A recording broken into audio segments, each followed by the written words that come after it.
Hello everyone, आप सभी का मेरे यूट्यूब चैनल पे स्वागत है सीक्रेट स्टडी पे। तो मैं महक खान आपको एक बार फिर से सेम ही टॉपिक पे वीडियो लाई हूँ, बृहस्पति। ये हमारा इसका थर्ड पार्ट है। इस वीडियो में हम इसको कवर कर लेंगे, काफ़ी छोटा सा पार्ट रह गया ये। तो ये हमारे बीए प्रोग्राम थर्ड सेमेस्टर का यूनिट है, और जो हमारा पेपर का नेम रहेगा वो तो आप सब लोग जानते ही हैं, ancient and medieval Indian political thought. So let's start our new video. तो यहाँ से हम अपनी वीडियो टॉपिक स्टार्ट कर देते हैं। इससे पहले भी मैं सेम टॉपिक के रिगार्डिंग 2 वीडियो बना चुकी हूँ, जिसमें फर्स्ट पार्ट में हमने इसका इंट्रोडक्शन और बृहस्पति जी की जो बेसिक शिक्षाएं थी उसके बारे में हमने पढ़ा। सेकंड में हमने इनकी न्याय की जो अवधारणा है उसके बारे में चर्चा की है। एंड थर्ड हम पढ़ने जा रहे हैं वो है अंतर्राष्ट्रीय संबंध। ठीक है, बृहस्पति ने जो अंतर्राष्ट्रीय संबंध पे विचार दिए। तो यहाँ से हम अपना वीडियो स्टार्ट करते हैं। प्राचीन भारतीय राजनीतिक चिंतन में एक प्रभावशाली व्यक्ति बृहस्पति ने अपने काम बृहस्पति समृद्धि के माध्यम से अंतर्राज्य संबंध और कूटनीति को समझ में उल्लेखनीय योगदान दिया। तो सबसे पहले यही बताना चाहूँगी, बृहस्पति एक ऋषि थे, बहुत बड़े विद्वान थे। उन्होंने जो पुस्तक लिखी जो बहुत ज़्यादा फेमस हुई वो थी बृहस्पति समृद्धि। बृहस्पति समृद्धि के अंदर उन्होंने अंतर्राष्ट्रीय संबंध, यानी कि जो एक राज्य है उसके दूसरे राज्य से किस तरीके के संबंध होने चाहिए वो, और कूटनीति की समझ। कूटनीति होती है जो एक राज्य को सही तरीके से चलाने के लिए जो लीगल होती है, छल कपट थोड़ी से उस टाइप की जो नीतियाँ होती हैं उनको अपनाने के बारे में भी इन्होंने बताया, उसके बारे में इंफॉर्मेशन देते हैं। देन आता है इसके लेखन में उन्होंने किसी राज्य की स्थिरता और सुरक्षा में विदेश संबंधों के सर्वोपरि महत्व को पहचाना। ठीक है, यानी कि इन्होंने इसको काफ़ी ज़्यादा वैल्यू दी है। उसके बाद आता है बृहस्पति ने शासन के हितों पर रक्षा के लिए कूटनीति की आवश्यकता और पड़ोसी राज्य के साथ गठबंधन बनाने पर जोर दिया। इनकी शिक्षा में कूटनीति में नैतिक, यहाँ पे आचरण होना चाहिए, यहाँ आश्रम था इसलिए मैंने पहले काट दिया है, तो यहाँ पे आचरण शामिल था। ठीक है, जिसमें अन्य राज्यों के साथ व्यवहार में धर्म और अखंडता के सिद्धांत के पालन पर जोर दिया गया है। ठीक है, तो इन शॉर्ट इसमें बृहस्पति ने यही बताया है कि एक राज्य को सही तरीके से चलाने के लिए जितने इम्पोर्टेंट राज्य है, राजा है, देन उसके बाद जो न्याय धर्म जो भी हमने अभी तक पढ़ा वो चीज़ें इंपॉर्टेंट है, उसी के साथ साथ जो एक राज्य को सही तरीके से चलाने के लिए विदेश नीति भी बहुत ज़्यादा इंपॉर्टेंट है, साथ में कूटनीति भी उतनी ही ज़्यादा इंपॉर्टेंट है। ठीक है, और साथ में उन्होंने ये भी बताया कि कूटनीति में नैतिकता भी शामिल होनी चाहिए, नैतिक आचरण भी शामिल होना चाहिए, यानी कि वो बहुत ज़्यादा क्रूर नहीं होना चाहिए। अन्य राज्यों के साथ जो व्यवहार होने चाहिए वो सही तरीके के होने चाहिए। धर्म को भी अपनाया जाना चाहिए। धर्म यानी कि जो उनका कार्य होते हैं उसको भी ये लोग धर्म बोलते थे। और अखंडता के सिद्धांत का भी पालन करना चाहिए, यानी कि ये नहीं कि आज दोस्ती होगी और कल दुश्मनी हो जाए।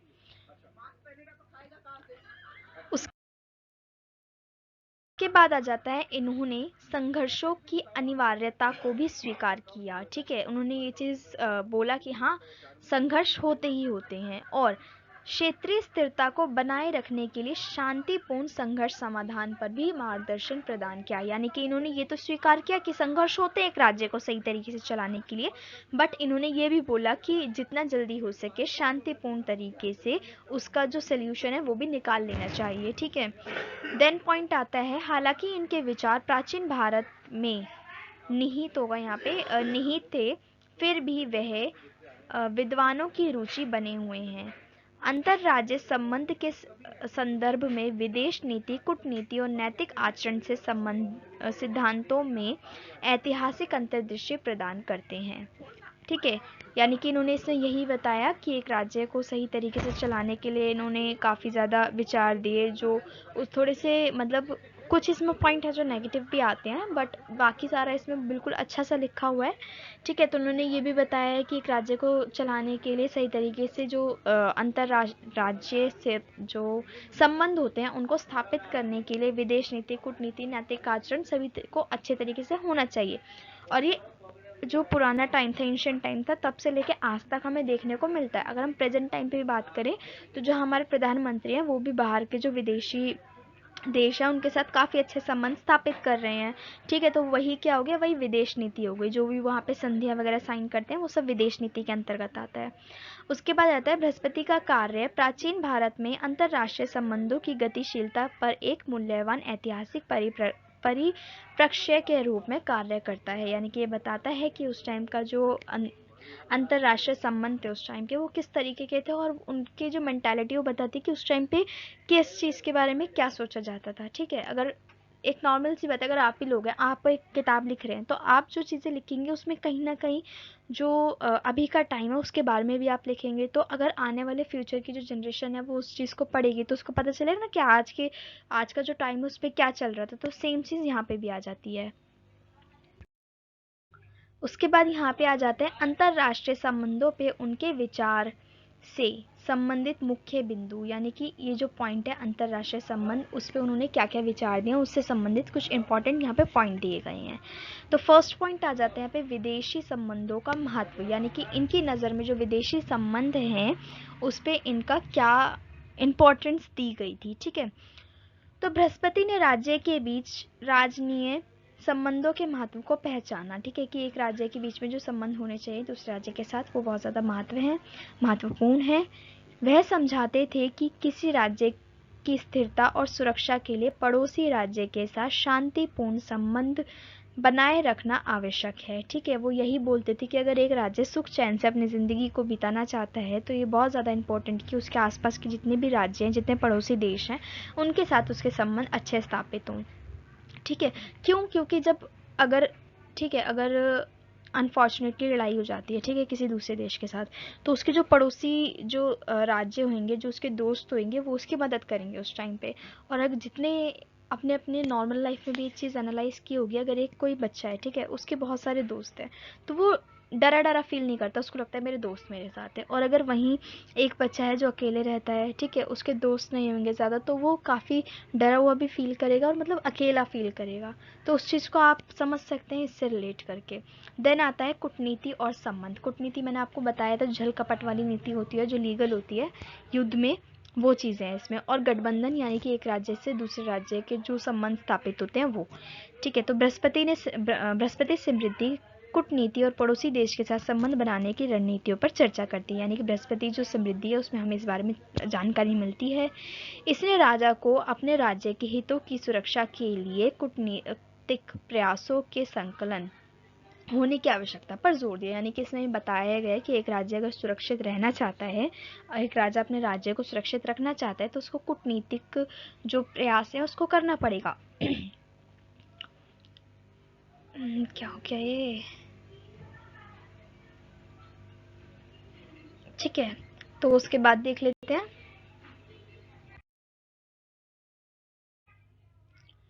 यहाँ से, ये थर्ड पॉइंट बताते हैं। उस थर्ड पॉइंट में इन्होंने लिखा है बाहरी खतरों से सुरक्षा। यानी कि बाहर के जो विदेशी, जो मैंने आपको बताया था ना अभी, कि जो विदेशी राज्य हैं वो खतरा बन सकते हैं हमारे लिए, तो सेम चीज़ें यहाँ पे उनसे सुरक्षा कैसे करनी है अपनी।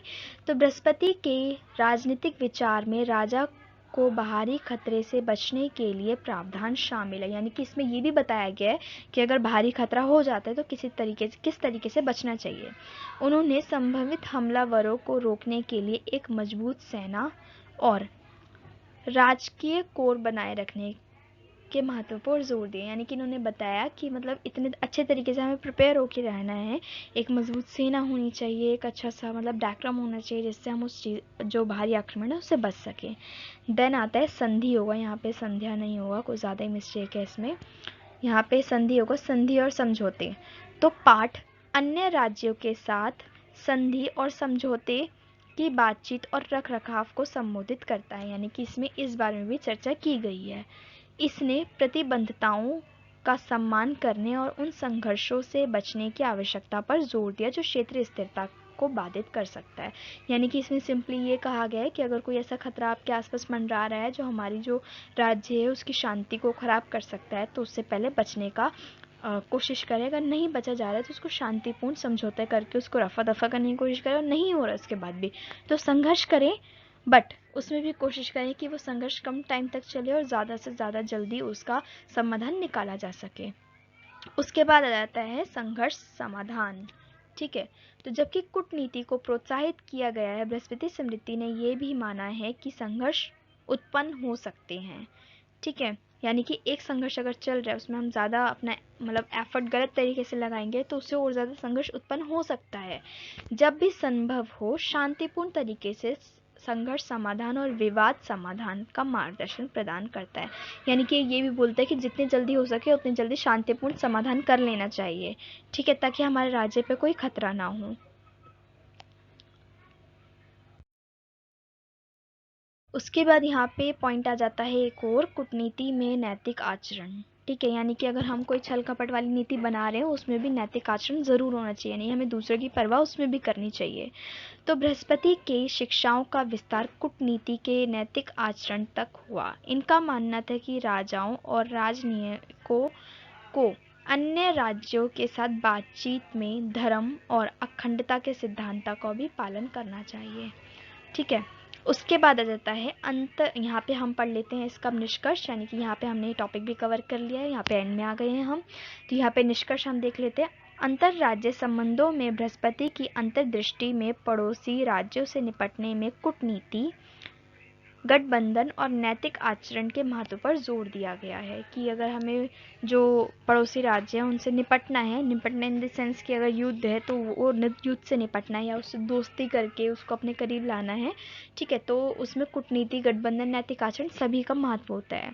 जबकि उनके विचार उनके समय में संदर्भ में आकार लेते थे। वह प्राचीन भारत में विदेश नीति और कूटनीति के सिद्धांतों पर ऐतिहासिक दृष्टिकोण प्रदान करते हैं। तो इसमें ये भी कहा गया है कि जो इनके विचार थे, ये जो एंशियंट टाइम था जब ये थे खुद यहाँ पे थे, तब से तो बहुत ज़्यादा मैच करते हैं। बट अगर अभी प्रेजेंट टाइम में भी देखा जाए तो इतनी ज़्यादा जो वॉर हो रही हैं, अभी इज़राइल का भी युद्ध चल रहा है, उससे पहले अभी यूक्रेन का भी वॉर हुआ था। तो ये जो चल रहा है ना, इन चीज़ों से निपटने के लिए जो शांतिपूर्ण चीज़ है वो एक लिमिट तक ही यूज़ की जा सकती हैं। उसके बाद ये बहुत ज़्यादा जैसे न्यूक्लियर बम हो गए हैं, तो इन चीज़ों में आप खुद ही समझ सकते हैं कि इतने अच्छे से नहीं हो पाता है। तो ये जो सारी चीज़ें हैं इसमें हमने एंशियंट टाइम का ही पढ़ते आ रहे हैं, तो उनके जो विचार हैं हमने वो पढ़ लिए हैं। तो यहाँ पे हमने ये भी कवर कर लिया है।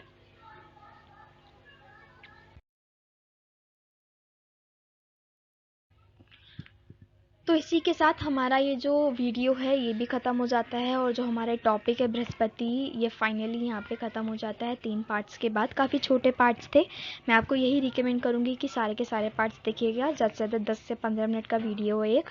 ठीक है, तो आपको ये वीडियो अच्छी लगी हो तो लाइक कीजिए, शेयर कीजिए, कमेंट कीजिए और मेरे चैनल को ज़्यादा से ज़्यादा सब्सक्राइब कीजिए। So thanks for watching my video. अल्लाह हाफिज़।